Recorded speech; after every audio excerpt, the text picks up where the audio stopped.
And we are live. And hello to Fred Hutterson. He's the first person here. Good to see you as always, Fred. Hello, Fred. Fred Springfield, even. Yeah, before we go anywhere, we're going to be talking about, can you trust information from ChatGPT or anywhere else on the internet? That is just going to be the starting topic for today. But as usual, we'll be answering any questions at all relating to digital marketing. So put them in the chat, and please do check out channel sponsor The News Guy. The logo is above and the link is below. So if you're needing a good digital PR service, Randy is your man. And yeah, he's got a whole bunch of other services that he can help you with as well. But questions, put them in the chat. And Chris, today's starting topic, and I'm going to tell you why. I've got something to show you as well. Little bit of a knowledge bomb and all that as well, Chris. Give me a second just to get something up.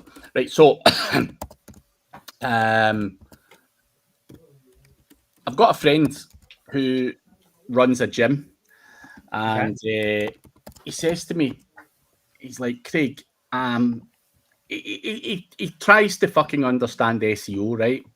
And he's just a PT guy, and he's like, he's found out what ChatGPT is and all that stuff. So I've emphasized to him, like, don't use ChatGPT for content straight out the box and all that stuff. But anyway, he's come back to it and he's like, Craig, I've done some keyword research. Let me see that. And on ChatGPT. And I'm like, okay. And he's like, here's the keywords it's saying that are relevant to my business. And there was stuff in there that isn't too relevant to his business, of course. And I'm like, dude, you can't use ChatGPT and expect it to be accurate. And he's like, why not? Like, it's fair. Apparently this is a big thing, and it's meant to be the fucking, exams are being fucking sat with this and all of this kind of bollocks. So that's the general perception from the public. Right. And I'm like, dude, like, you don't understand where that information's coming from. So there was stuff on there, and I'm like, dude, you are the guy who does boxing and PT. You need to know what's relevant for your business, not ChatGPT. That's just pulling shit out of its ass. And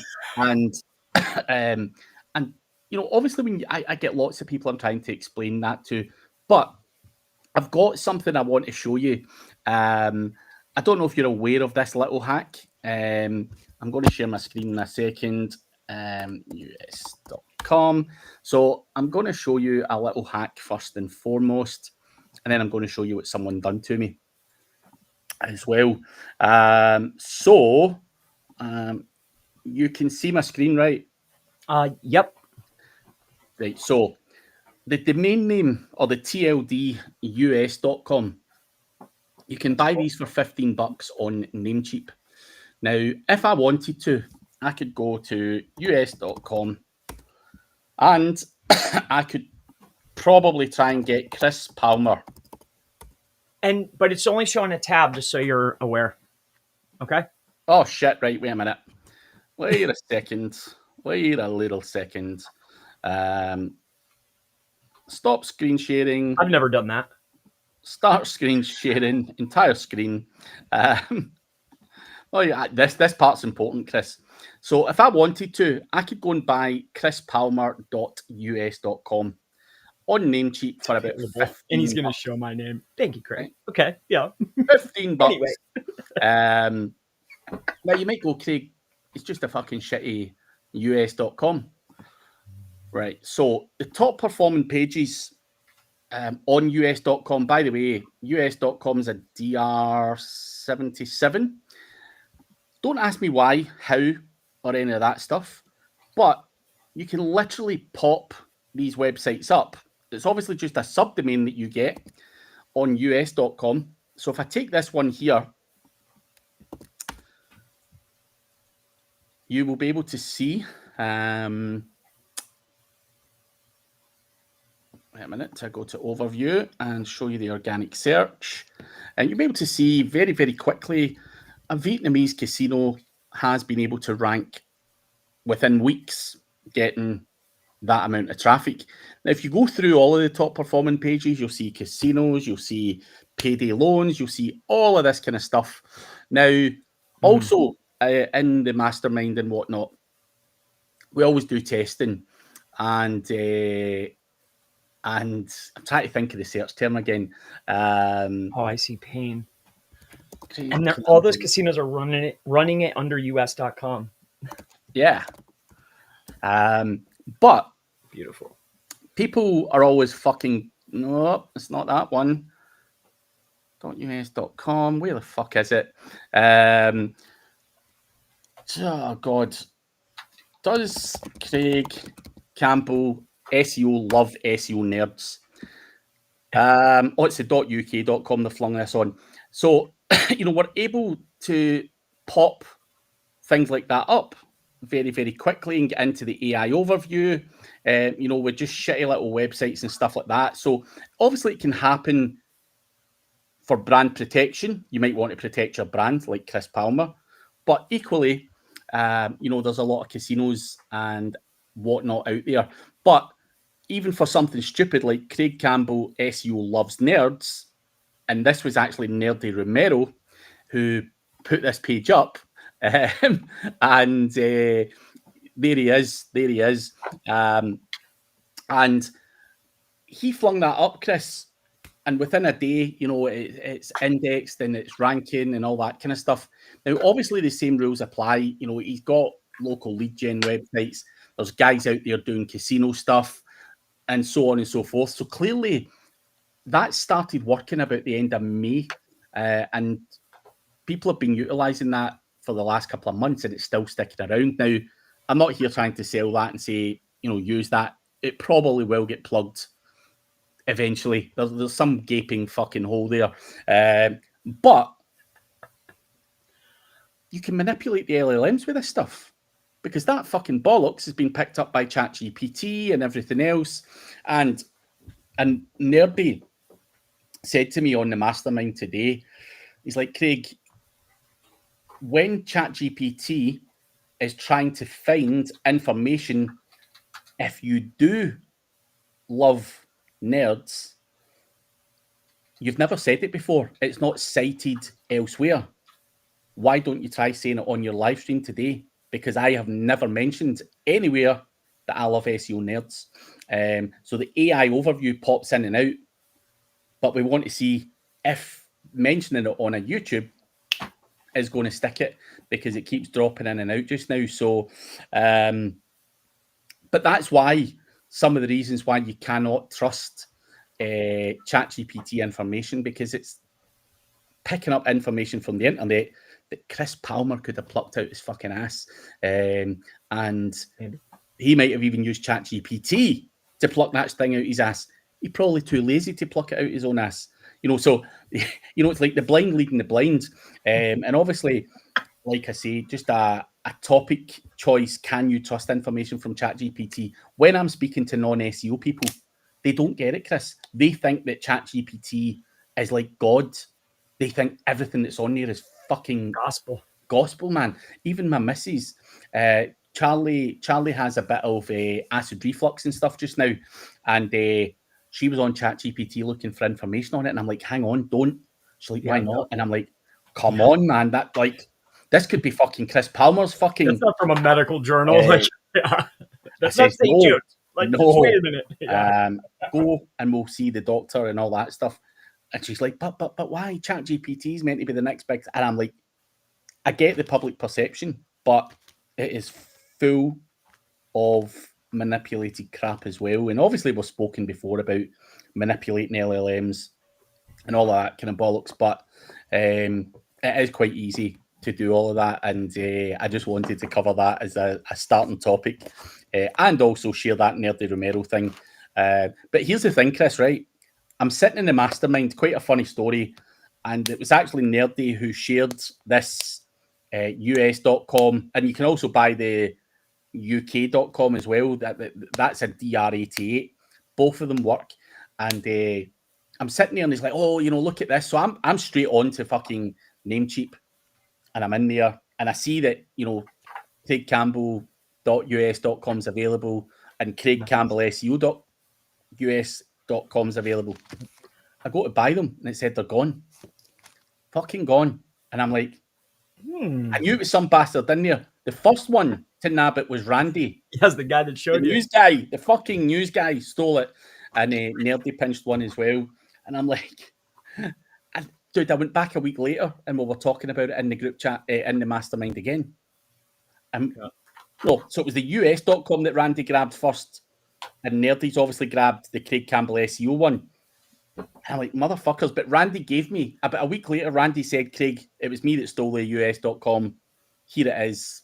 I was only fucking with you. And then Nerdy comes back in and he's like, that there's also .uk or UK.coms. Yeah. Again, I went and looked. Someone done the exact same fucking thing. And I've been blaming Randy for that one. I'm like, you motherfucker. And Randy never said it wasn't him, but it was this fucker. And Randy would have flew. He probably could have grabbed him. He would have flew right under. I know. Randy would be the last guy. Yeah. You'd be blaming. Like, there's a pile right up at the top, Slaughter and all these guys. Like, you're like, I absolutely. I'll tell you another fun story, actually, and then we'll go to questions and stuff. I had a guy, he's a French SEO guy, really black hat, and he bought Craig-Campbell-SEO.com. Did you get veneers? No. Did you change your teeth in some way? Nope. I've always had good teeth. Well, they're glistening. Sorry to interrupt. They look great. No, I've always had a thing for nice teeth. I mean, I have got crowns and veneers and stuff, but I've had them for like fucking 8 years. So yeah. So, fair enough. Sorry. There you go. But anyway, I'm like, damn, them things are white. Those it's probably tan and shit. But this guy put up a website and fed it to the LLM saying that I was the aquapony trainer and all this kind of fucking garbage.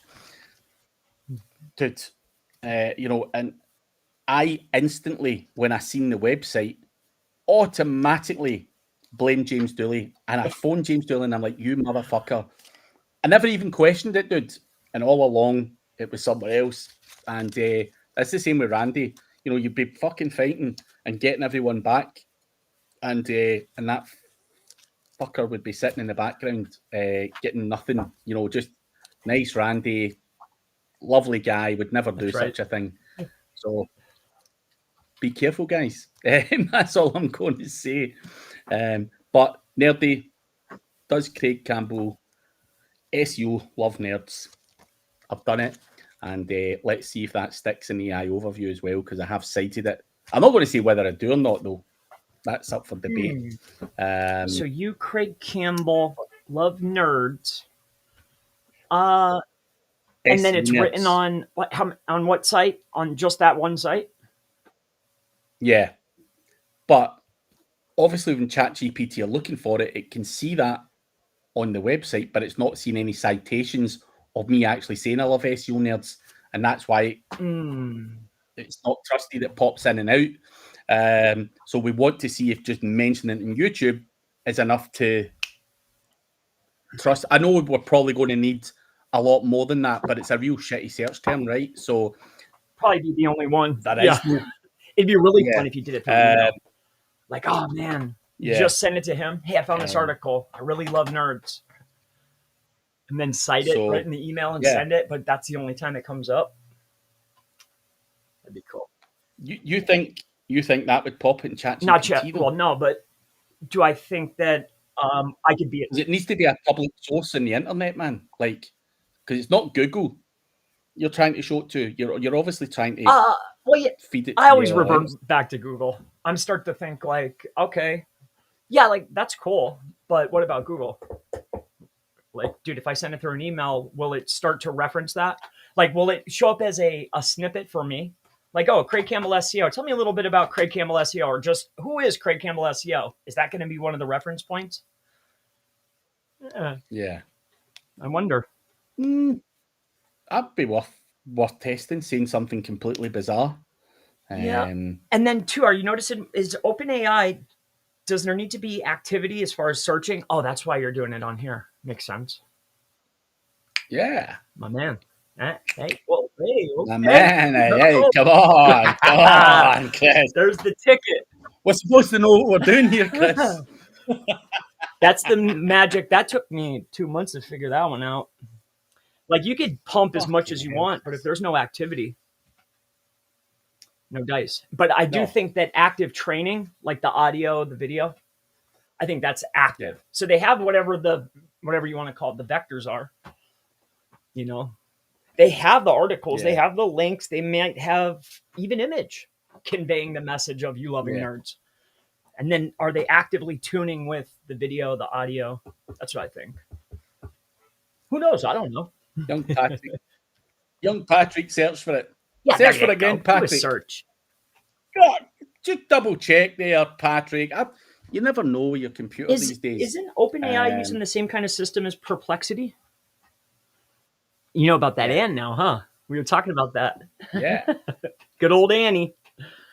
And then, of course, Google's like, oh, you figured out multi.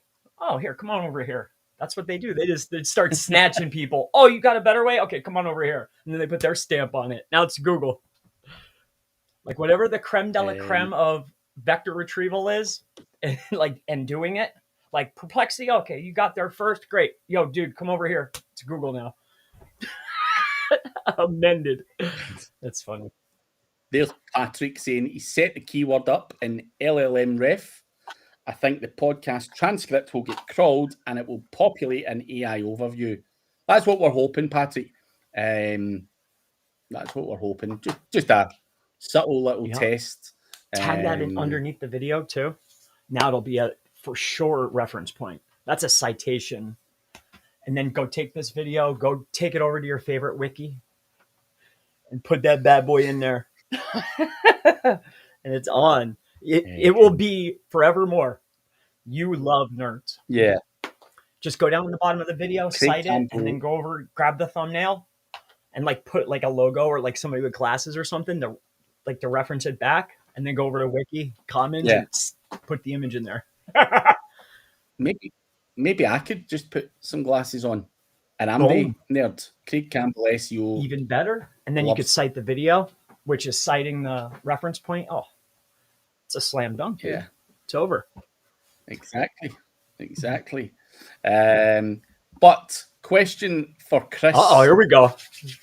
Good day, Fred, by the way. What's the quickest way to get it up? Generally, the quickest way is if you already have a foundation to begin with.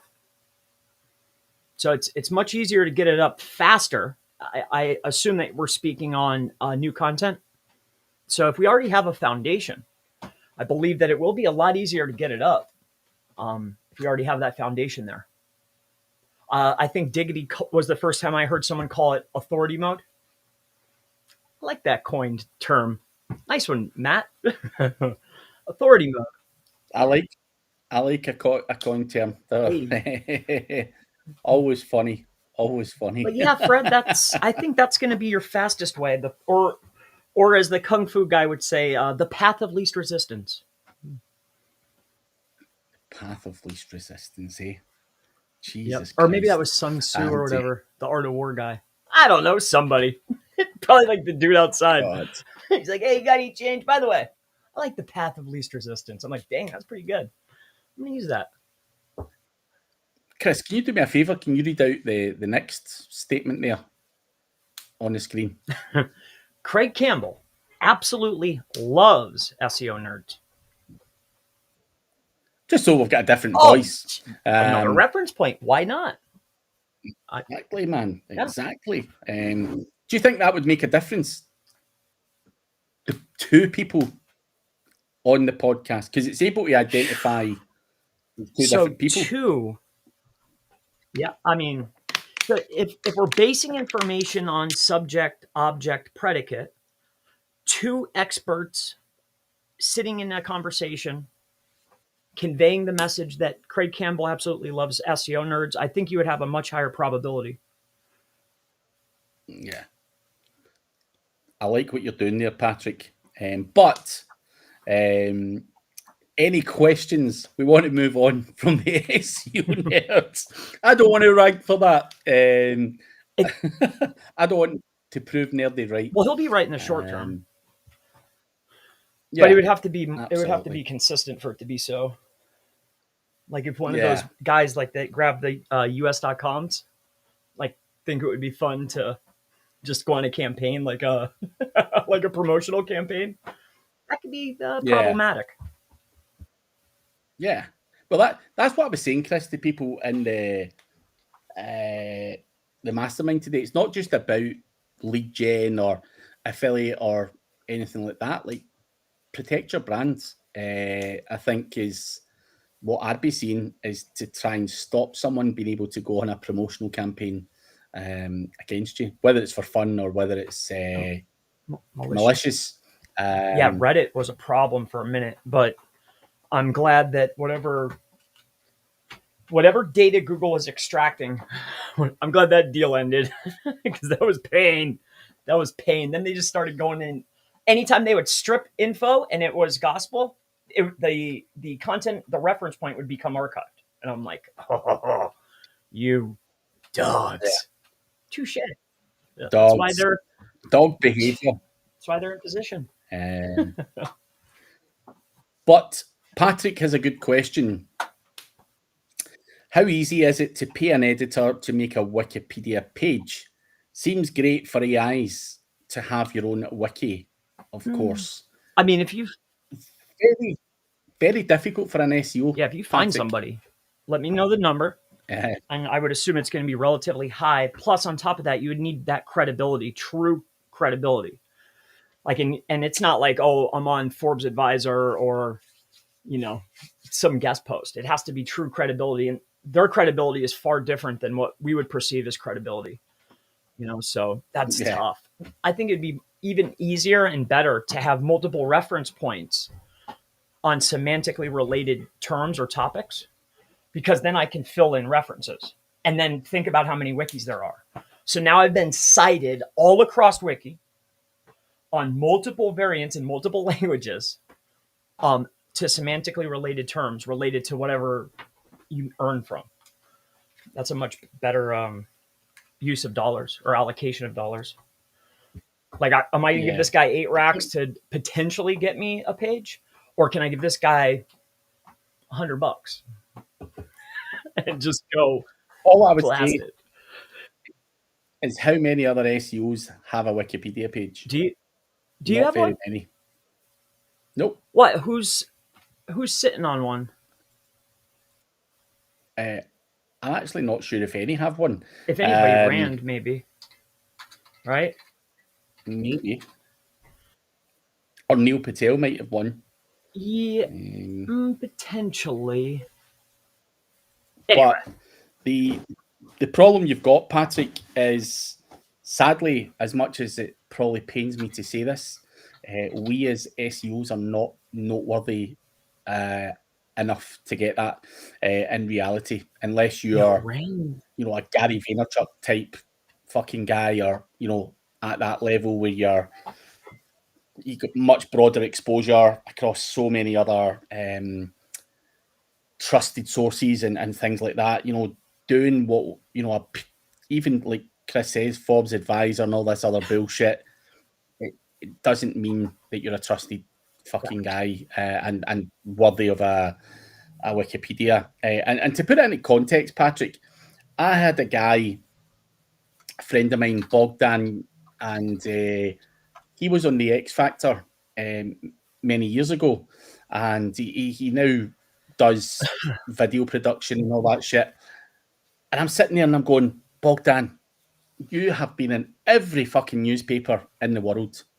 Why have you not got a Wikipedia page? And he's like, what do you mean? I'm like, you should instantly be able to get one. And he was able to get one like that. So getting an editor is not the hard part, Patrick. It's getting the fucking thing to stick. Because after the editor places on there, it's not up to them whether it stays there or not. Obviously, there's moderators and other people, and they can say, nah, who the fuck's Patrick Rice? That's bollocks. So it's not one guy that makes that stick.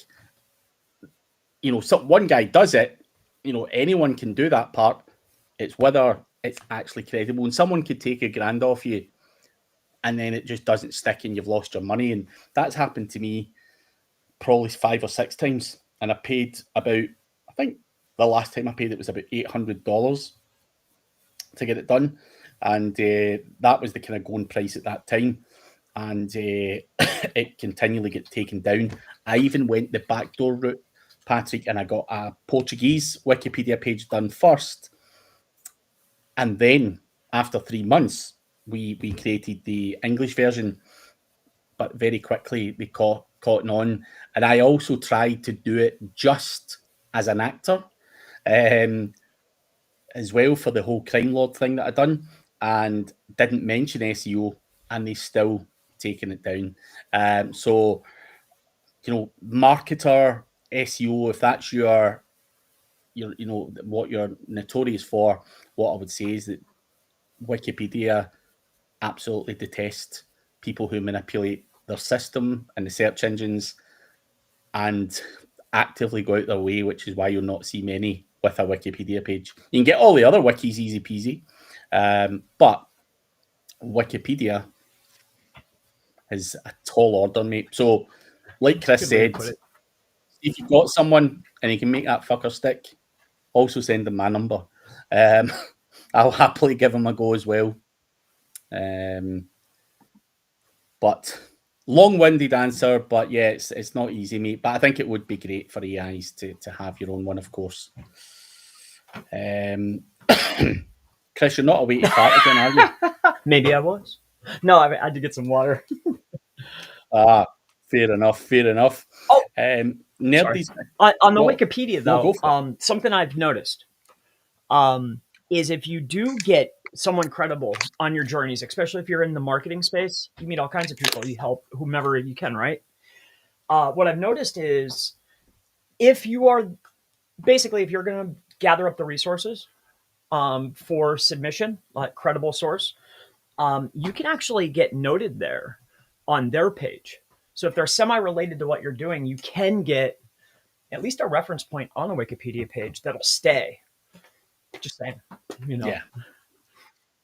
You'd probably be better doing that, Chris, and getting those reference points prior to submitting your Wikipedia page. So I would go back to front. I would create the foundation, if you want to call it that, the underground pipework, and then try and get the Wikipedia page, because I think if you get rejected, and I believe this has happened to me, I am on a certain list, and I just don't believe I'll ever get a Wikipedia page now. And it's just because I've tried so many times, and clearly I'm on a fucking watch list or something, so it's always going to flag up. So, yeah. I was surprised, though. You know what, too, though? Like, I was just looking, Wikipedia. He doesn't have a Wikipedia page, but every time I look up stuff, I always see his name. And it could be doing the most gray area stuff ever. Like, I'm looking up, like, Neil and Rand. Like, dude, Rand's got, like, a whole page of all kinds of stuff. I love that guy, man. Yeah. That was a good book he had, too. He's like, certainly a here, look over here. White hat. And then you go and look and you're like, dang, man, he's everywhere, bro. What was that fucking thing? White Hat Fridays? Whiteboard Genius. Fridays? Whiteboard Wednesday? Yep. Got that brand running, got the little guy. Look, crazy resemblance to the Google guy. And then once it started clicking, like, all right, he started with the dudes, remember? And he's like, that ain't working. Yeah. And then he got the ladies in there and poof, it worked. Now, bam. All right, that's running. Marketing machine. Next. That was awesome. But Patrick, I think it is easier to get other language Wikipedias, absolutely. They stick, and didn't get flagged up until I'd done the English version. And so pay editor to reference an article of yours that's actually useful for the topic on Wikipedia. I'll give you even more value. There's tool sets built within Wikipedia. So there's actually a site, it's called a citation hunter or a resource hunter, and it'll actually find them for you. And then you just make your submission. And you do 20 or 30 of them, you're bound to hit. That way you don't have to look. And then you can make it set at a starting point, because you know how everything's semantically connected at some point. Well, if I start with, consulting and then anything that's connected, just work your way down. Citation hunter. Have fun. Enjoy yourself. Don't pay anybody. Just go do it. Nerdy has a question. I was looking at the GSA auto website submitter that you mentioned before. Do you populate your own directory list or just the built-in list? Why? I believe there is 50 sources that we've added to that list. 50 or 60. I forget what the count is. I only set it up the first time. Like, okay, here's what we're going to do. And then go do it. So 50 on top of the shit. Well, there's 700 and then they sort by PR. So then depending on the category, and I've looked up all the sites that are in that list, I think they have like 920 or 700. I just went through like anything that was above the PR2, and then was it pummeled, yay or nay? And then really I was yanking out stuff that had like 5,000 referring domains, 10,000 referring domains. Like there's some wild stuff in there. That's pretty nice. Fair enough. Hopefully that helps you, Nerdy. Nerdy's getting into the old GSA and Money Robot and stuff like that. He's started to dust off the old tools. Yeah, fair enough. Yeah, I like GSA, just for speed, but you enjoy yourself, have fun. Boy, he will blow something up. Hey, that's fair. Well, then I would start. Yeah, good luck to you, sir. Yeah, good luck. Or here, Nerdy, go look up Open Redirect.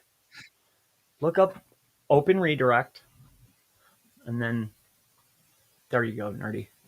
So like use your tools with what is called Open Redirect, and then have fun. Open Redirect. Yep. That's right. Open Redirect. That's it. That's all I'm giving you. Yes.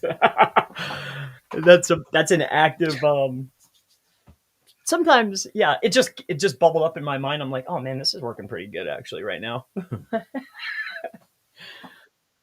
Nerdy. The best way is Chris is giving you a crumb and you need to go find the fucking rest.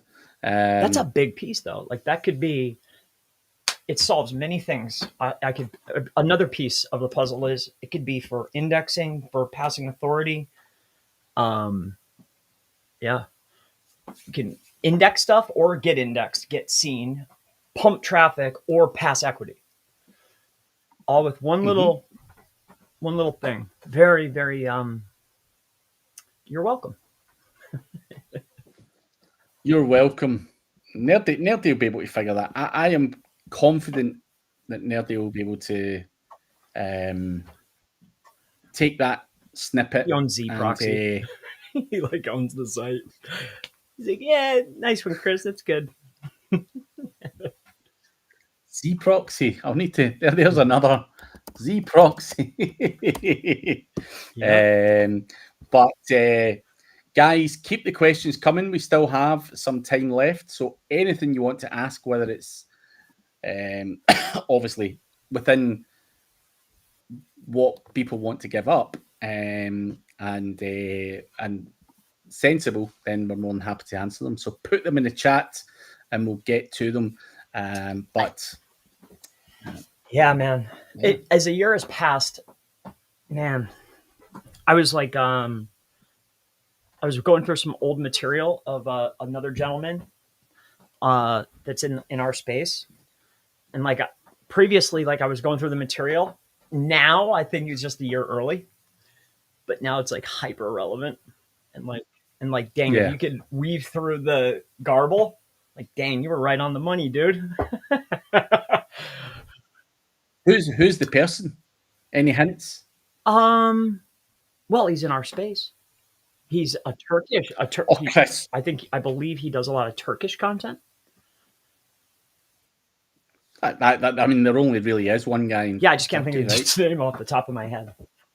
It slipped my mind. Corey. But I remember a gentleman I work with, Andy, like we were going through the materials. And like at the time, I'm like, it made sense. But I was like, now that what I know now, I think they just, man, if he came out right now with that, fire. Oh, Fuego. he's a And then smart, boil it smart down. guy. Boil it down. So I guess you don't want Joe the plumber to understand. Makes sense. That's fair. But isn't that who you're aiming to Yeah. help? Right? No, I don't know. I would argue that Corey That's his name. probably doesn't care about Joe the plumber. I might be wrong in saying that. I think Corey's trying to help the geeks of our industry. I think that is his target audience. Like, the guys that really want to get down and dirty and, stuff like that.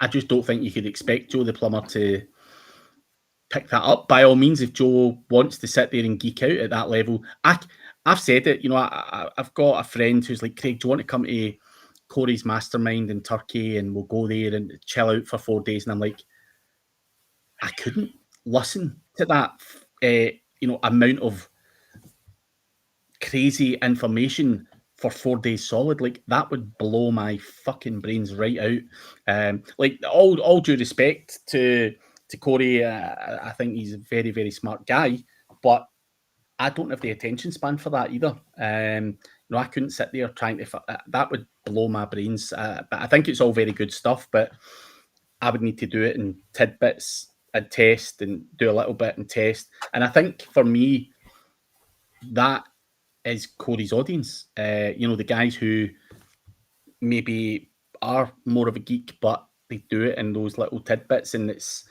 a mastermind, and they're all at a certain level and a lot geekier than me, and a lot more intelligent than me. So yeah, got to know your strengths and weaknesses, man. I just couldn't sit for 4 days, man. Yeah, wow, I didn't think. I don't ever. I try not to look or listen too much. Like if there's a hot piece of information, then I'll invest the time, like a training program or something. But I'm not gonna like sit and watch videos. Yeah. So, but I didn't know, like that's the primary angle is education then. Yeah. So there we go. I'm looking to extract. How can I apply this to a business owner? We need a middleman for Corey. We need just a guy to simplify it and give us it quick. Like, yeah. Point is in the right direction. Actually, that sounds relatively similar. Yes. Similar to you. Not me. Similar not me. Way more polished than myself. Oh man. But Patrick is saying, what's the key strategy you're testing to manipulate AI right now? What's your answer to that, Chris? Well, in the last 60 days or so, really, I was trying to crack it for real estate and for law. And now I was able to cover expenses and invest the time required because my two largest clients wanted me to do it. So that was good. But in any case, the testing phase started out with me making up people, most notably someone that was semi-related to myself, because then it would not only benefit me, but also benefit my clients. But as I started down the rabbit hole, though, of creating multiple pieces of content to answer all of the queries as far as vectors are concerned, like content, I need the hyperlinks with the anchor text, right? So that the hyperlinks, that's context, right? That's part of the vector. The article, that's part of the vector. The images to back up, that's a vector, right? The audio and the video. So creating multiple pieces to convey subject, object, predicate. Here's who you are, here's what you do, here's where you're doing things, right? What I quickly learned, though, is there's another added piece. There's another, what would you call this? A test, a gauge. And that's the traffic, or like, what's the interest? There's an interest metric there as well. Because you could feed as much data as you want, but if there's no interest, Google's not going to reward it. Yeah. So in doing that, I'm like, all right, no, I'm not making up people anymore. Like we need to power up what already exists, because even in the local markets, when people go and look, you'll see the older sites are what's getting rewarded, and people think they need to change everything back to old school. Like homepage is primary keyword. No, they just have the longest history and the most amount of vectoring answering the query. That's why their homepage is winning. That's it. So I think the mode, to answer your question, once you understand what RDF is, subject, object, predicate, like you have a resource, like a person or a site or whatever, let's just say it's a person, right? Like Chris Palmer. The next thing is, what's the characteristic? Like, okay, he's quirky, he wears black shirts, he was born in 1982, his son's name is Little Chris, right? That would be the predicate. And then the object is where you need multiple reference points. So I spent a lot of time figuring out, well, how many reference points does it take to make it gospel? And I think the magic number is 4, we'll just say. So subject, object, predicate. The way to train it is by understanding that it's multivectoral. So image, video, audio, and article or resource. And then creating massive amounts of content into each vector in any way. So you see like YouTube, articles, links, category specific links, images, and then video and audio. The audio is kind of tricky though, because that's, in my opinion, I think that's used, as long as there's traffic, I think the audio, because there's no entity ID association, but it's still counted. I think that's for live tuning. I think the audio, as long as you're getting traffic, that's when they're processing the audio. And I think that's part of the live training set. Back to practicality. So as long as you understand RDF, understand what each vector is wanting of you, like articles, I need video, I need audio. So I know RDF, I know what I need to submit. And then the last thing is, can I build a team or people or resource around those things to get it rapid and send traffic at the same time? Okay. And my multiple mode for that is, we've been using eSIMs because they're fast and they're easy to scale. You could do it in the cloud, so that's traffic. You can utilize a tool called Genymotion along with eSIMs and swap and get your traffic very quick and scale it at a cheap price. So there's your traffic. As far as article creation, myself, along with many others, have very large networks. So it's easy. You know, you get 1,000 people all saying the same thing, but in different ways. Because remember, there's 8 different intents. Intents really just means modes of thought. So I'm answering the queries. I'm saying the same thing. Kind of like, like on a local website, let's say like, how much does the price of plumbing cost? Right? Well, on average, the price of plumbing is yada, yada, right? But the authority or the expert, this is one mode of thought, would say the price is this. It's not formulated into a question. So once you understand that, you're creating content based upon thought process or 8 intents. And that's what I've been doing, creating content based on 8 separate intents, answering the RDF triple, cranking out video, audio, images at scale while pumping traffic. And that's my primary mode. Sounds like a lot, but it's actually quite easy. And then we're getting success for car accidents, divorce lawyers, truck accidents, medical malpractice. The real estate slowed down just because of the dealings, but mobile homes it's highly effective right now. So that's why it's other than this right here, this small little segment or in my mastermind, zip my trap. There's dollars to be had. Patrick said, so is this content going out in your own website, social profiles, or would this be other entities? Like Chris says, and I think this is super fucking important to emphasize, Patrick. Obviously, you can see it on your own website and on your own social media profiles, but that's not enough. So if we're saying Chris Palmer is a fucking cocksucker, I can't just say that and expect that to get picked up. We need multiple other people to be saying the same thing, multiple other entities.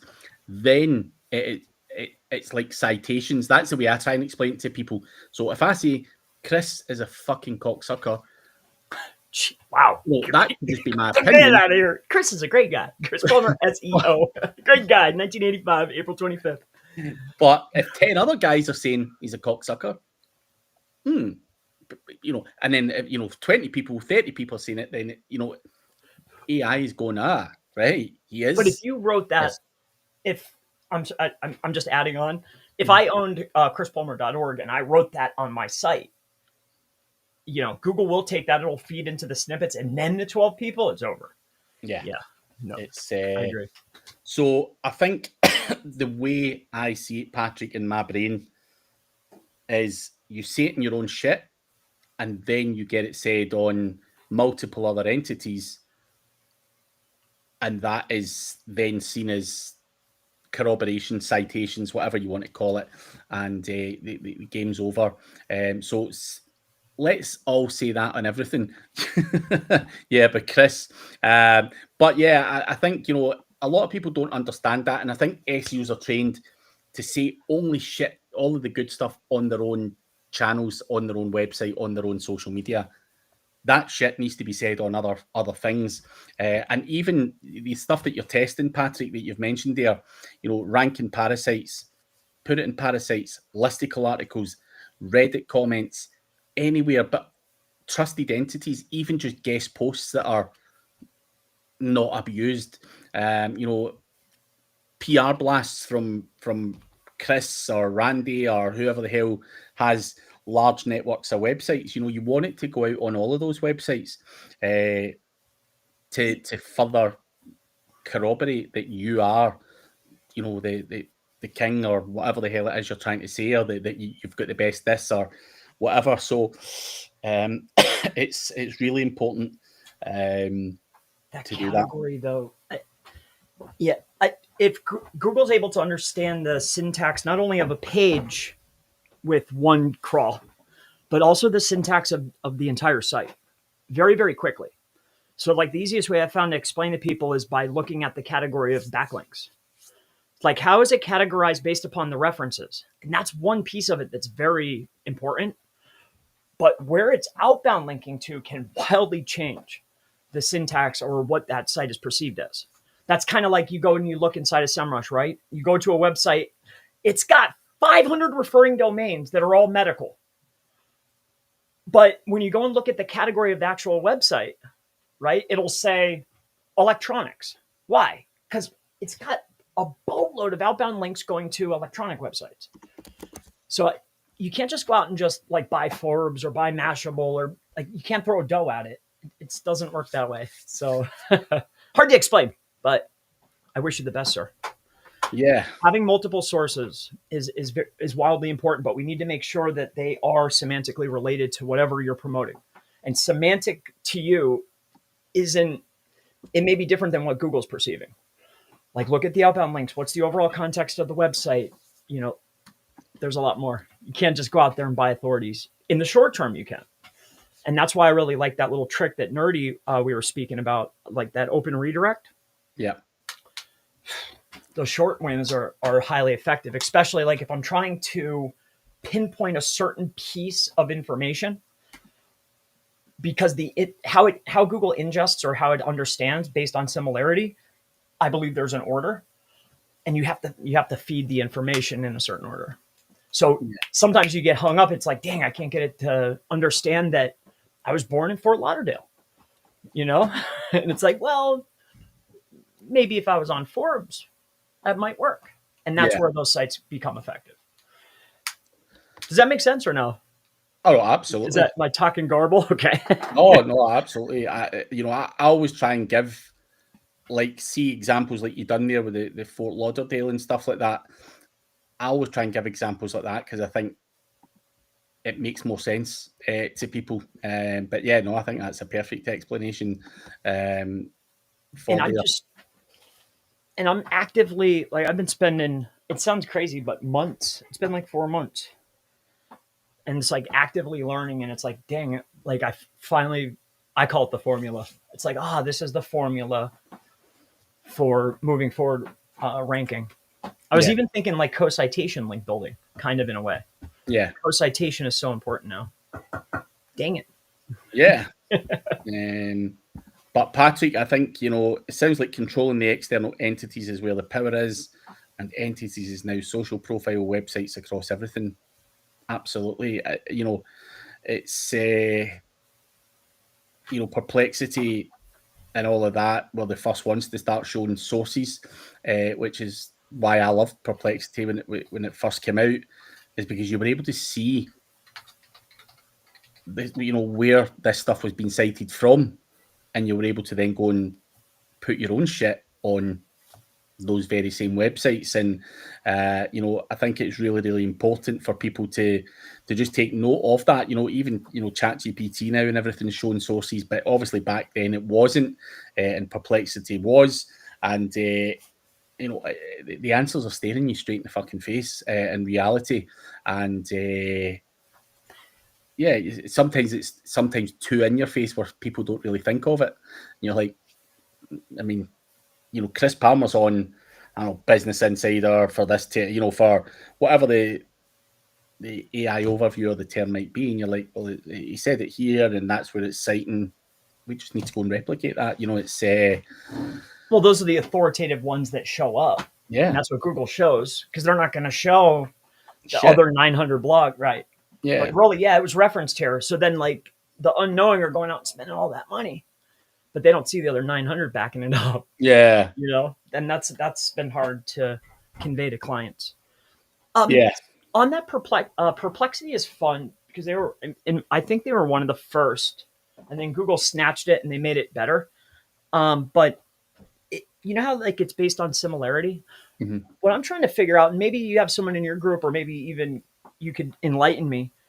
So if it's based on similarity, right? Like something about like the distance, there's like all these fancy terms, right? Well, how did they set the first?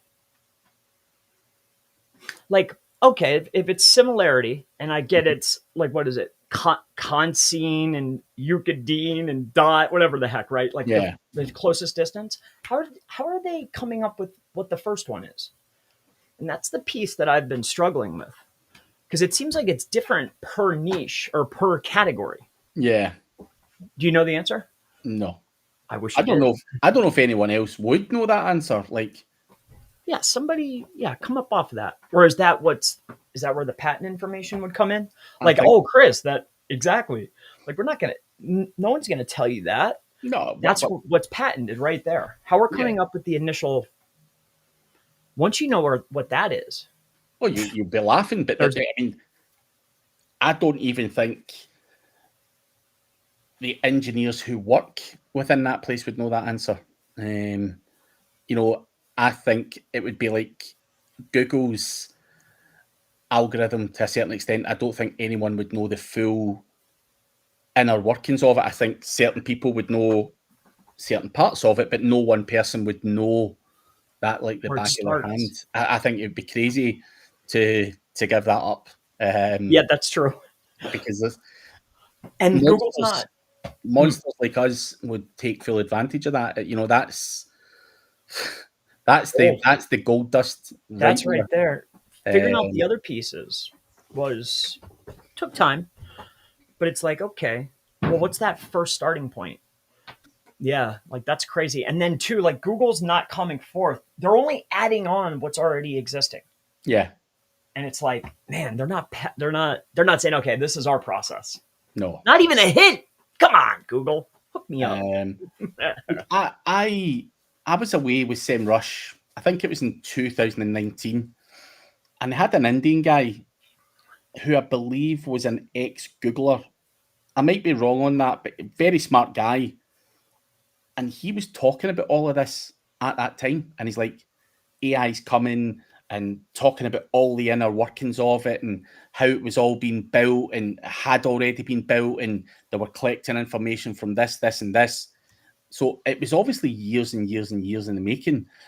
Obviously, it just fucking rolled out quickly. But he was talking about that coming out in like 2018, 2019. And he was talking about all the kind of how all the, I mean, he wasn't telling us the exact kind of workings of it, but he was just giving us an idea of what to expect. And, you know, I mean, it's obviously better than the way he portrayed it, to be honest. You know, it's far superior, and it's grown arms and legs really, really quickly. But it's the starting point is obviously, you know, like you say, Google are just adding on, and it's quite easy to add on to something.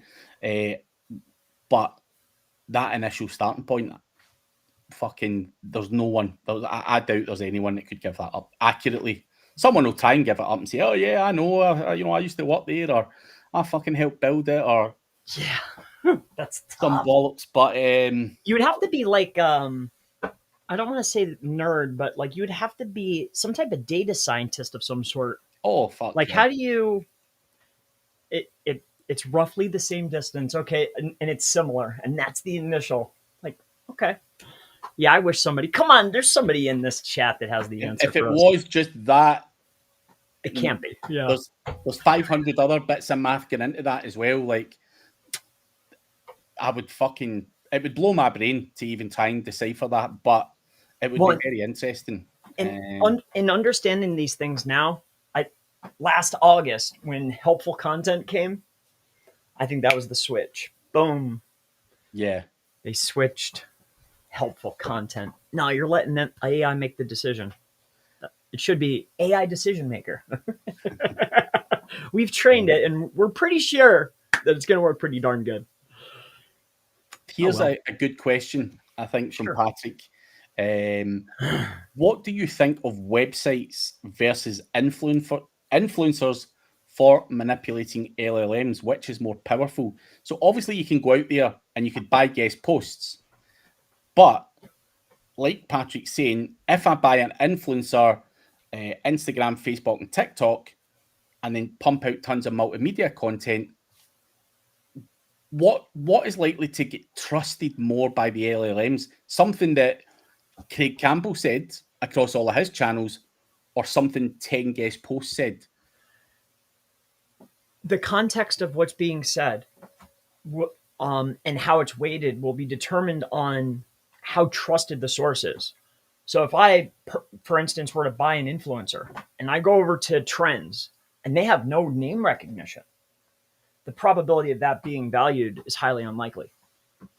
You know, like there has to be traffic.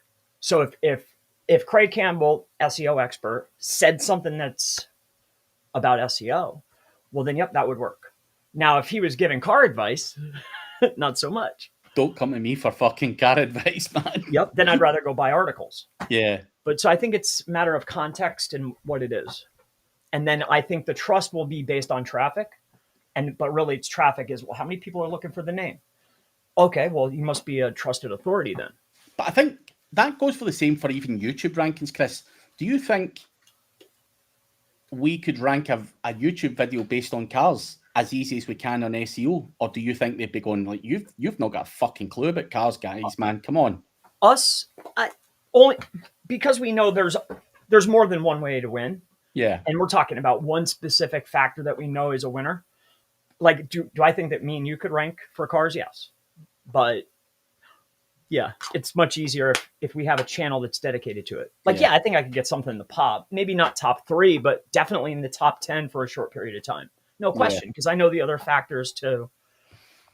You know, like I could get the watch time up, the clicks, the engagement. Like I could get it to in the short term if I have money to spend. But yeah, Google's funny though, or YouTube's kind of funny though. Like it might be visible, But I also think that feed or what you're seeing as far as search is wildly dependent upon the actual person that's doing the search. Yeah. So like you and your group might be seeing one cert, but then I go and ask Grandma Charlene and she's like, you're not in the top 20. Yeah. Like you could clear your cookies, clear everything. You're on your phone on the pizza shop's Wi-Fi looking, and it's like, okay. I'm in the top 20. I call Grandma Char in North Carolina and she's like, nope, I don't see it there, Chris. What are you up to? Anyway, like, what's this? What are you doing? You don't want to Graham, be you don't want to be creating a conversation like that with some old lady, man. I always bounce up. Like if I'm, yeah, I like to get. You actually ask your grandma that shit? Well, like, I call it a normal. So an outside perspective on whatever I'm working on. Yeah, sometimes I absolutely like a normal. Like, how's a normal view this? And that's just one regard. Like I remember, I'm like, guys in the group, we're all seeing it. And then that night, I remember talking to Grammy, and I'm like, hey, just real quick, can you run a check on your phone? I'm curious. She's like, no, I don't see it. I'm just surprised your gran can use a phone, man. She's a professional. Bloody hell. And yes, she's the best. She's fun. Patrick, just to be clear, I think this is quite important. You're saying create SoundCloud and audio forms of content, and it already gets traffic because of the follower count I bought. Buying fake follows doesn't generate traffic. And I think the traffic is important for anything that you do.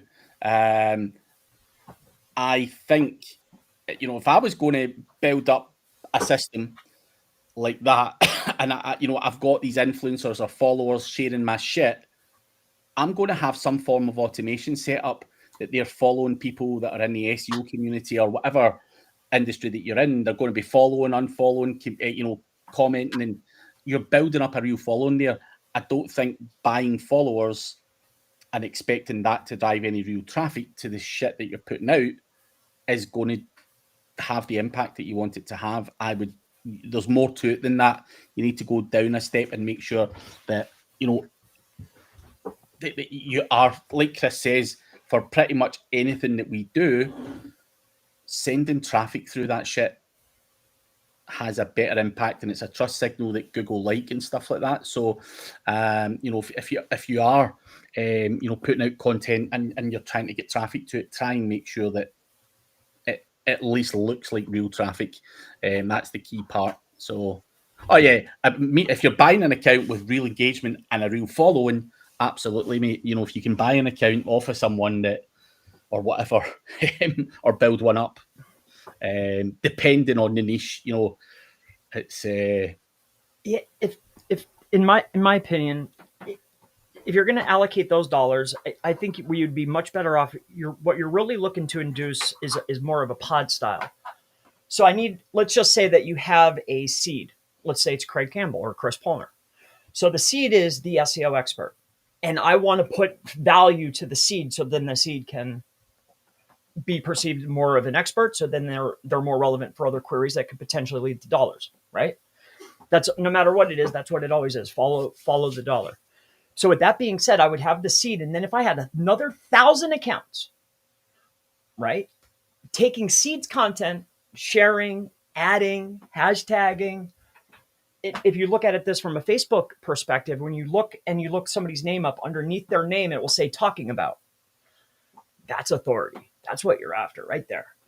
So it's not just one with authority and traffic. I need, Google puts value on traffic, but not just one, I have the seed and it's all getting shared around. And that's the Facebook system. And then look at LinkedIn. Okay, how does that work?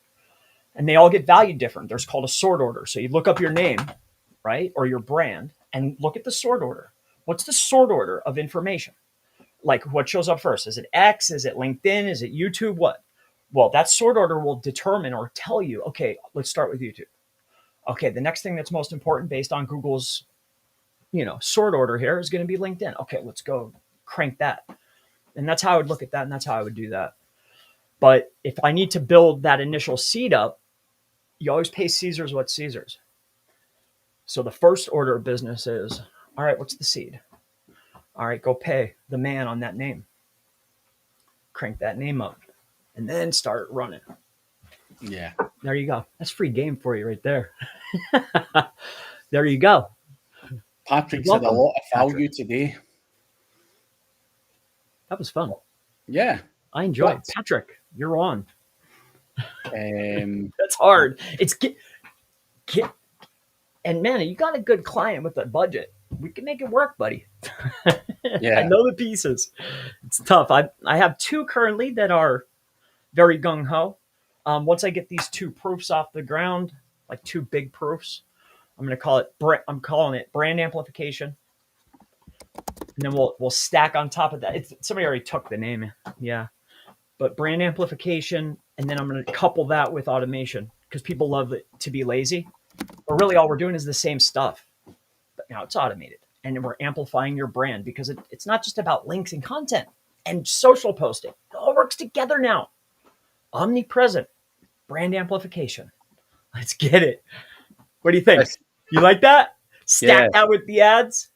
No, I like that. I like that. What I like even better is what would ChatGPT say if I ask who's the biggest prankster in SEO? I have no idea. Who? Let's look. Who's the biggest prankster? Let's look. Way! And I didn't even manipulate that shit. Well, it said somewhere. It's so yeah, Kazra's on there as well. I don't know how. Who's Greg Guilford? Greg Gifford. God, who did somebody that you guys in the circle? He's a white hat guy. But he's a nice guy. He's been kicking around for many years, so that's interesting. So I'll take that. Thank you, Stephen. That's the biggest prankster. Yeah, I see that too. Like in some of the marketing materials, I see like guys or teams like they'll catch a snippet, not like that, but like on Google, and they'll use that. Like they'll run a whole campaign on that. Like, hey, I can get you up here too. And I'm like, dude, we could sneeze and get up there. That's not a marketing campaign. Nah, that's fucking fake ass campaign. And then you'll go through their funnel and they're like 7,500. I'm like, geez, should have been me. No. This is a very frugal man. I couldn't. £7,500 never left anything. That's never come out of his bank account for anything. If I can't eat it or flip it or little Chris, I don't spend it. Or little Chris. Eat it or it has to come back in some way at some point for me to come off that. Tell me this. Does little Chris like Robux and V-Bucks and all that shit? Do you pay out some money for that shit? Has he gotten me in the past? Of course. He's a very persuasive young man, even against me, the elder, right? Like he's the only one that can pull a fast one, you know? But with that being said, I tried to explain to him that this is a publicly traded company. And if you take a look at what they're worth, you're like, dang. And have you ever seen Roblox?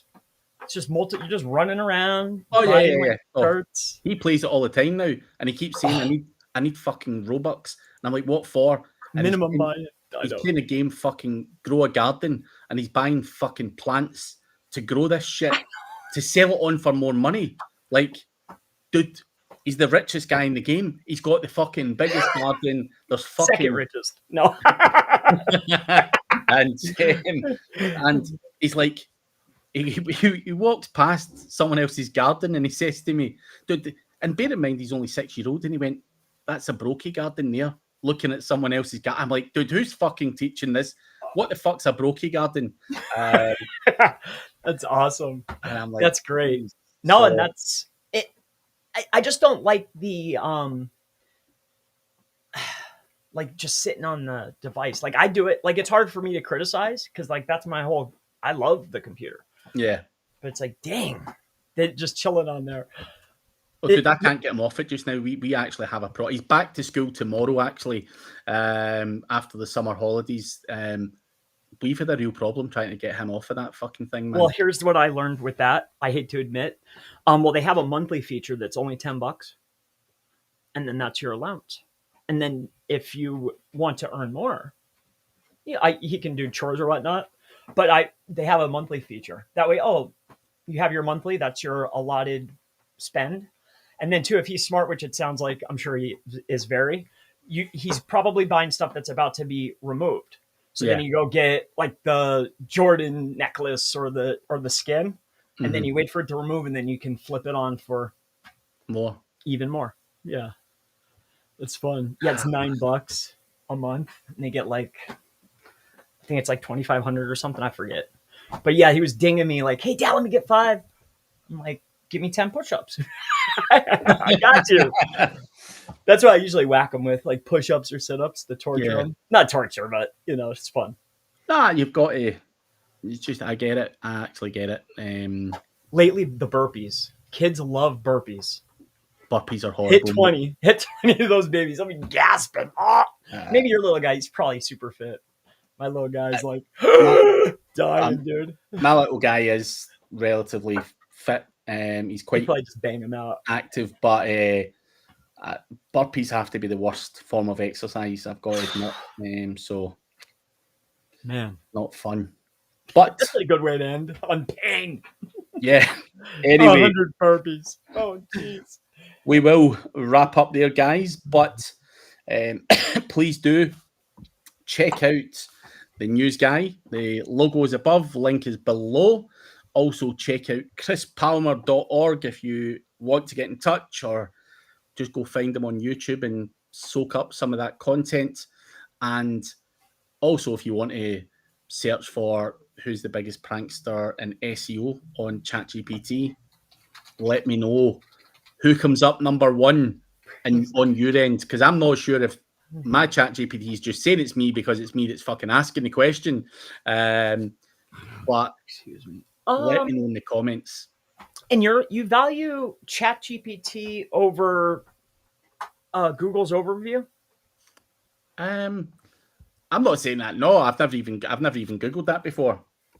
Oh yeah, I mean it's easier to manipulate, I would assume, OpenAI's system, but I don't see. Yeah, it's not on here. I'm curious though. And then too, when you're going inside of ChatGPT, are you making everything live and open and crawlable? No. Okay. How about your YouTube channel? Is everything open and crawlable?